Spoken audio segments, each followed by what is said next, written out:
5 दिन की छुट्टियां बिताकर जब ससुराल पहुंची तो पति घर के सामने स्वागत में खड़े थे। अंदर प्रवेश किया तो छोटे से गैरेज में चमचमाती गाड़ी खड़ी थी, स्विफ्ट डिज़ायर। मैंने आंखों ही आंखों से पति से प्रश्न किया तो उन्होंने गाड़ी की चाबियां थमाकर कहा, कल से तुम इस गाड़ी में कॉलेज जाओगे प्रोफेसर साहब। Oh my God! खुशी इतनी थी कि मुंह से और कुछ निकला ही नहीं। बस जोश और बावेश में मैंने तहसीलदार साहब को एक जोरदार जप्पी दे दी और अमर बेल की तरह उनसे लिपट गई। उनका गिफ्ट देने का तरीका भी अजीब हुआ करता है। सब कुछ चुपचाप और अचानक। खुद के पास पुरानी इंडिगो है और मेरे लिए और भी महंगी खरीद लाए स्विफ्ट डिज़ायर। 6 साल की शादीशुदा ज़िंदगी में इस आदमी ने ना जाने कितने गिफ्ट दिए।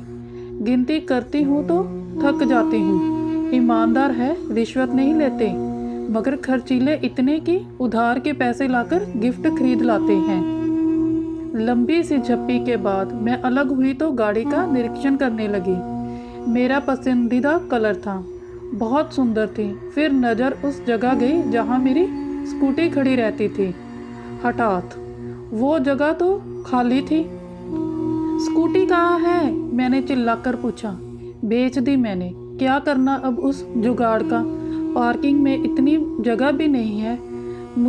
मुझसे बिना पूछे बेच दी तुमने? एक स्कूटी ही तो थी, पुरानी सी। गुस्सा क्यों होते हो? उसने भावहीन स्वर में कहा तो मैं चिल्ला पड़ी। स्कूटी नहीं थी वो, मेरी ज़िंदगी थी। मेरी धड़कनें बसती थी उसमें। मेरे पापा की एक लौती निशानी थी मेरे पास। मैं तुम्हारे तोहफे का सम्मान करती हूँ, मगर उस स्कूटी के बिना पे नहीं। मुझे नहीं चाहिए तुम्हारी गाड़ी। तुमने मेरी सबसे प्यारी चीज़ बेच दी, वो भी मुझसे बिना पूछे। मैं रो पड़ी। शोर सुनकर मेरी सास बाहर निकल आई। उसने मेरे सर पर हाथ फेरा तो मेरी रुलाई और फूट पड़ी। रो मत बेटा, मैंने तो इससे पहले ही कहा था एक बार बहू से पूछ ले, मगर बेटा बड़ा हो गया है। तहसीलदार, माँ की बात कहाँ सुनेगा? मगर तू रो मत। और तू खड़ा खड़ा अब क्या देख रहा है? वापस ला स्कूटी को। तहसीलदार साहब गर्दन झुकाकर आए मेरे पास। रोते हुए नहीं देखा था मुझे पहले कभी। प्यार जो बेइंतहा करते हैं। याचना भरे स्वर में बोले, सॉरी यार, मुझे क्या पता था वो स्कूटी तेरे दिल के इतनी करीब है। मैंने तो कबाड़ी को बेचा है, सिर्फ 7,000 में। वो मामूली पैसे भी मेरे किस काम के थे? यूं ही बेच दिया कि गाड़ी मिलने के बाद उसका क्या करेगी? तुम्हें खुशी देनी चाहिए थी, आंसू नहीं। अभी जाकर लाता हूँ। फिर वो चले गए। फिर क्या था? मैं अपने कमरे में आकर बैठ गई जड़वत से। पति का भी क्या दोष था? हाँ, 1-2 बार उन्होंने कहा था कि इसे बेचकर नहीं ले ले। मैंने भी हंसकर कह दिया था, नहीं नहीं, यही ठीक है। लेकिन अचानक स्कूटी ना देखकर मैं बहुत ज़्यादा भावुक हो गई थी। होती भी कैसे नहीं। वो स्कूटी नहीं, औकात थी मेरे पापा की।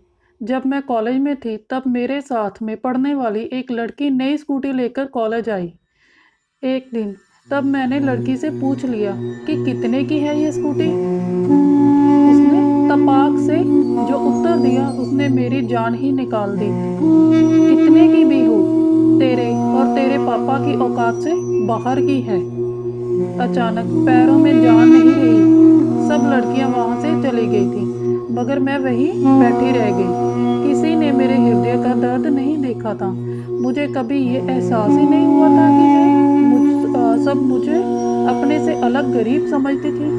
मगर उस दिन लगा कि मैं उनमें से नहीं हूँ। घर आई तब भी अपनी उदासी छुपा नहीं पाई। माँ से लिपटकर रो पड़ी थी। माँ को तो बताया तो माँ ने बस इतना ही कहा, छिछोरी लड़कियों पर ज़्यादा ध्यान मत दे, पढ़ाई पर ध्यान दे।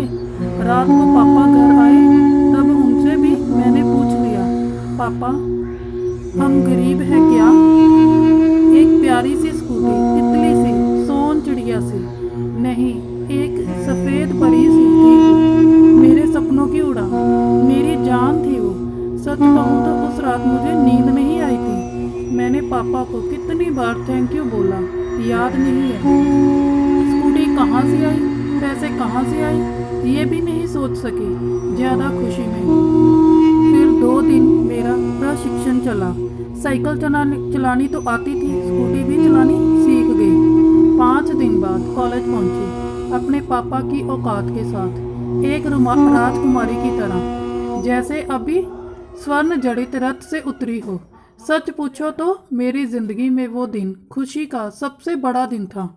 मेरे पापा मुझे कितना चाहते हैं सबको पता चल गया।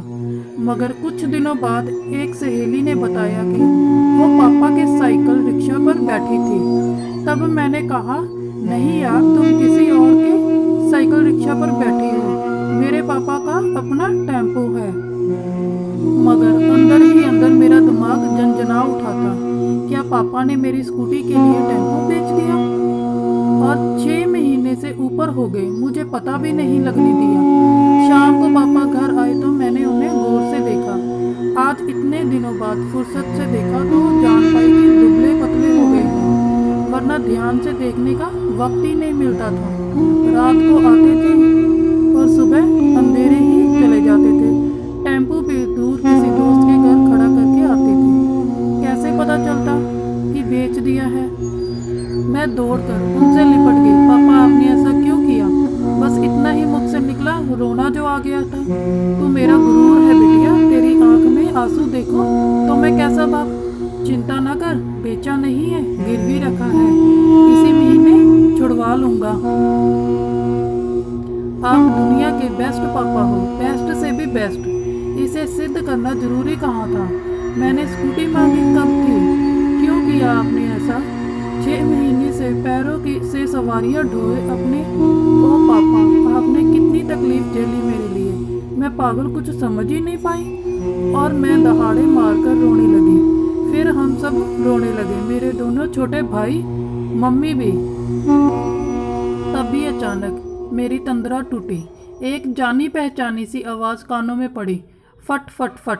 मेरा उड़न खटोला मेरे पति देव यानी तहसीलदार साहब चलाकर ला रहे थे और चलाते हुए एकदम बुद्धू लग रहे थे, मगर मेरे प्यारे से बुद्धू, मुझे बेइंतहा चाहने वाले राजकुमार बुद्धू।